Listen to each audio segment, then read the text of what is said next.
Hai, saya Dr. Larry Malerba dan selamat datang kembali di saluran All Things Homeopati. Hari ini saya akan membahas aforisme 2 dan 3 dari Organon Kedokteran. Anda mungkin ingat bahwa edisi ke-6 terakhir dari Organon karya Dr. Honaman baru diterbitkan pada tahun 1921, bertahun-tahun setelah ia menyelesaikan naskahnya pada tahun 1842. Setelah itu, ada banyak terjemahan Organon ke dalam berbagai bahasa oleh berbagai pihak. Dalam episode ini, saya akan mengutip dari publikasi Borak dan Tafel tahun 1952 dari edisi ke-6 Organon yang diterjemahkan oleh William Boricki MD. Jadi, mari kita langsung saja. Dalam terjemahan khusus ini, aforisme nomor 2 berbunyi sebagai berikut. Cita-cita tertinggi dari pengobatan adalah pemulihan kesehatan yang cepat, lembut, dan permanen atau penghapusan dan pemusnahan penyakit secara menyeluruh dengan cara yang sesingkat-singkatnya, paling dapat diandalkan, dan paling tidak berbahaya berdasarkan prinsip-prinsip yang mudah dipahami.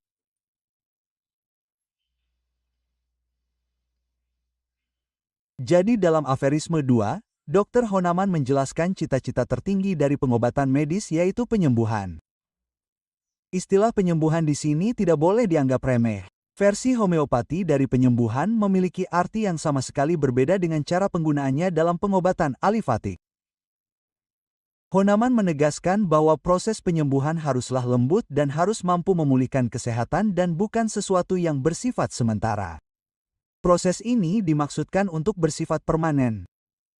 Dan ini sangat berbeda dengan hasil yang kita harapkan dari intervensi terapi alifatik. Pengobatan homeopati tidak boleh terlalu keras dan tidak boleh disertai dengan daftar panjang efek samping yang harus ditoleransi seseorang secara berkelanjutan untuk mendapatkan manfaat dari apa yang disebut penyembuhan.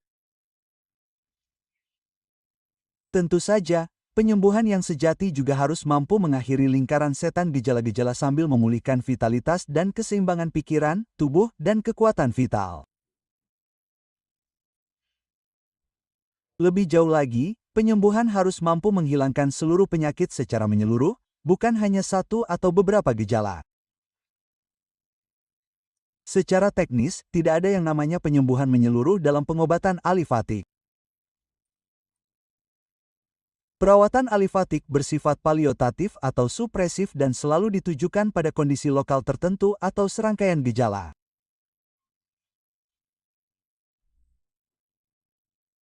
Misalnya, bahkan ketika infeksi telinga anak disembuhkan dengan antibiotik, hal ini tidak memperhitungkan fakta yang umum diamati bahwa pengobatan antibiotik cenderung melemahkan kekebalan dan dapat membuat anak rentan terhadap infeksi telinga berikutnya atau bahkan infeksi lain di bagian tubuh lainnya.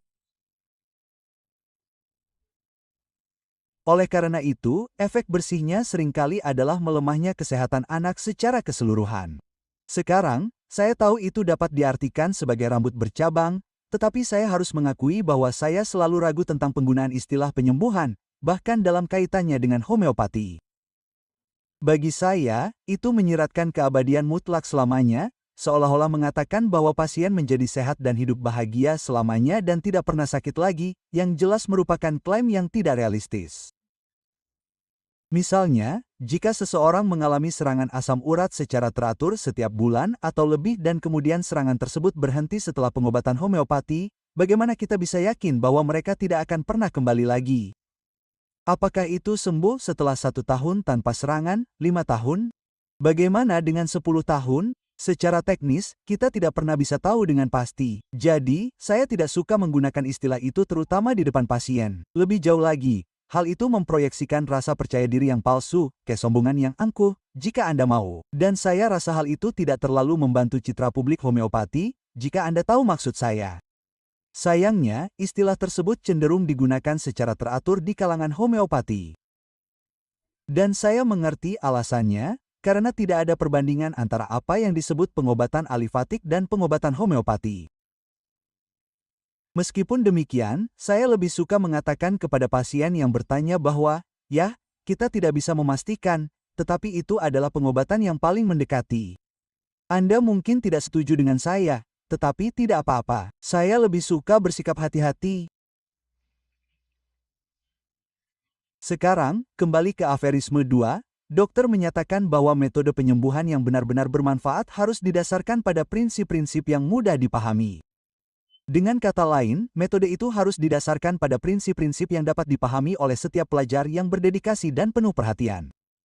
Bagaimanapun, betapa bergunanya sistem penyembuhan jika tidak dapat diajarkan kepada orang lain sehingga dapat diturunkan dari generasi ke generasi. Pada aforisme berikutnya, kita akan melihat garis besar dasar dari prinsip-prinsip yang dapat dipahami yang dirujuk Hahnemann di sini. Sekarang, apakah penyembuhan harus dilakukan dengan cepat merupakan poin yang dapat diperdebatkan. Cepat adalah istilah yang tidak pasti yang dapat berarti hal yang berbeda bagi orang yang berbeda. Penyembuhan banyak penyakit kronis tidak selalu cepat. Beberapa memerlukan serangkaian pengobatan, banyak kesabaran, waktu yang cukup agar proses penyembuhan dapat berlangsung, dan kemauan untuk membiarkan kekuatan vital bekerja. Namun, saya berasumsi bahwa apa yang sebenarnya dimaksud Hahnemann di sini adalah fakta bahwa pengobatan yang dipilih dengan benar akan bekerja jauh lebih cepat daripada obat farmasi manapun. Dan saya tidak yakin apakah saya menyukai kata pemusnahan dalam terjemahan khusus ini karena kata itu terlalu mirip dengan pengobatan alifatik dan pendekatannya terhadap pengobatan melawan penyakit. Daripada memusnahkan penyakit, akan lebih baik untuk menyatakan bahwa pengobatan homeopati yang tepat mengembalikan keseimbangan pada kekuatan hidup. Di sisi lain, jika kita mengartikan istilah itu sebagai penghapusan total seluruh penyakit dan semua manifestasinya, maka itu menjadi sedikit lebih dapat diterima oleh saya. Jadi, sebagai ringkasan, pengobatan yang ideal seharusnya lembut. Harus mampu mengembalikan keseimbangan pada seluruh orang. Harus mampu menghilangkan penyakit secara menyeluruh tanpa menimbulkan bahaya. Dan metodologi yang mencapai hal ini harus dapat diajarkan kepada orang lain dengan cara yang jelas dan mudah dipahami. Oke, sekarang izinkan saya membacakan teks aforisme nomor 3. Mohon bersabar, ini agak panjang.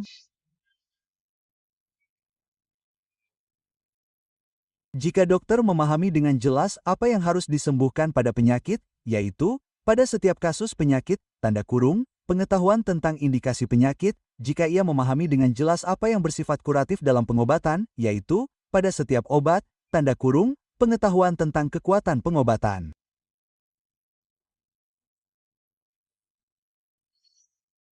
Dan jika ia tahu bagaimana menyesuaikan, menurut prinsip-prinsip yang jelas, apa yang bersifat kuratif dalam pengobatan dengan apa yang telah ia temukan sebagai sesuatu yang tidak diragukan lagi bersifat morbid pada pasien, sehingga pemulihan harus terjadi.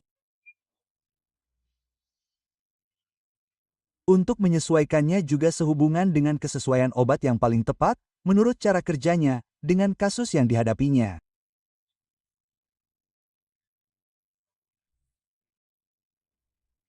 Tanda kurung pilihan obat yang diindikasikan juga berkenaan dengan cara penyiapan yang tepat dan jumlah yang dibutuhkan tanda kurung dosis yang tepat dan periode yang tepat untuk mengulang dosis.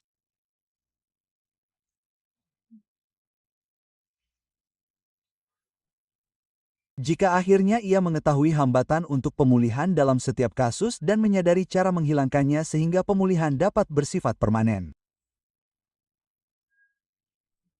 Maka ia mengerti cara mengobati dengan bijaksana dan rasional dan ia adalah seorang praktisi sejati seni penyembuhan.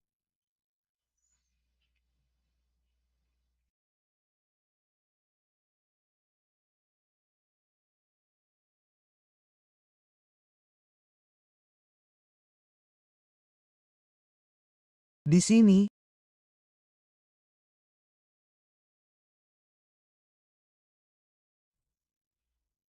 dalam aforisme 3, Dr. Hahnemann memaparkan inti dari metode penyembuhan barunya secara singkat.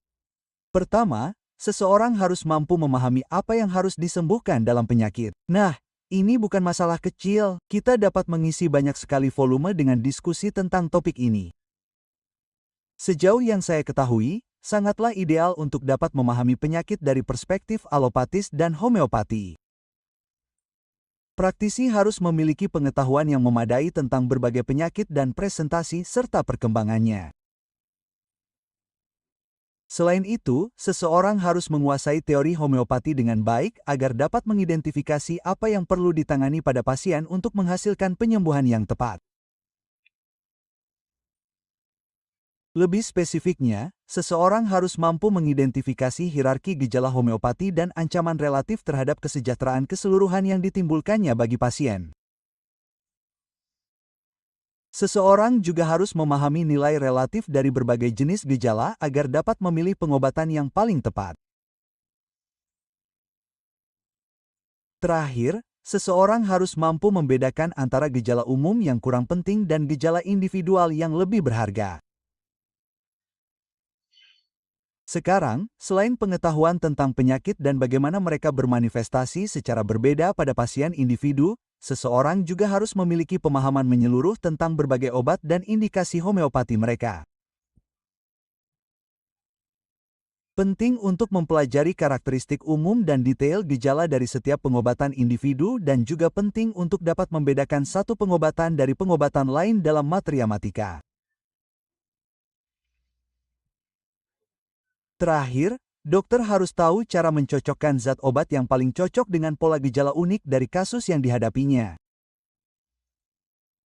Ketika pengobatan dipilih yang mencerminkan kondisi pasien secara keseluruhan dengan tingkat kepastian yang tinggi, maka seperti yang dinyatakan dalam aphorism, pemulihan harus terjadi. Semakin dekat kecocokannya, semakin tinggi kemungkinan kesembuhan. Dokter Hahnemann kemudian melanjutkan dengan menyatakan bahwa penting juga untuk memahami bagaimana pengobatan disiapkan, dosis apa yang paling cocok untuk mengobati kondisi tertentu, dan seberapa sering dan pada interval berapa dosis harus diulang untuk mencapai hasil yang sukses.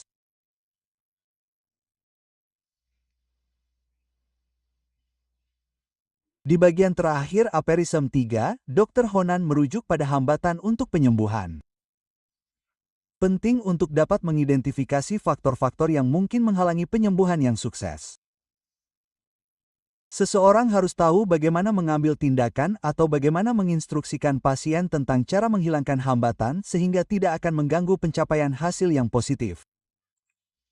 Inilah sebabnya, misalnya, saya memberitahu semua pasien saya bahwa mereka harus berhenti minum kopi. Saya menjelaskan bahwa dengan melakukan itu mereka akan memaksimalkan peluang mereka untuk mencapai keberhasilan terapi. Sebagai rangkuman, menurut Dr. Honan, begitu seorang praktisi memahami hal-hal penting ini. Pengetahuan tentang penyakit dan bagaimana penyakit itu bermanifestasi secara unik pada individu yang berbeda. Pengetahuan tentang pengobatan materia medika dan bagaimana membedakannya satu sama lain. Pengetahuan tentang cara mencocokkan pola gejala pengobatan dengan pola gejala individu yang sakit. Pengetahuan tentang cara menyiapkan obat-obatan dan cara memberikannya.